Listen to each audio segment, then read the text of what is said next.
अस्सलाम वालेकुम। आप लोगों को मैं आज दिखा रही हूँ मैजी मैक्स का ये ब्रांड है और कोल्ड प्रेस जूसर मशीन है। इसके साथ सिट्रस के अटैचमेंट भी है और इसके साथ स्मूदी की भी है। कोई ऐसा फ्रूट है जिसका आपको पूरी स्मूदी बनानी है, सिर्फ जूस नहीं, तो इसके साथ ये अटैचमेंट भी लगेगी, ठीक है, स्मूदी के लिए।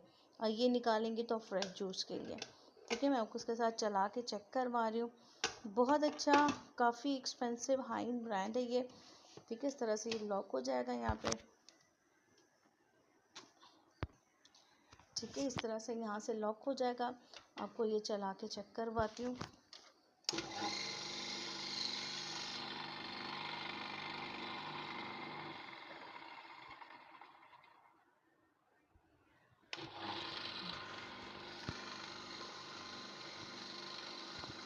परफेक्ट वर्किंग में है, परफेक्ट कंडीशन में है। मैजी मैक्स का ये ब्रांड है।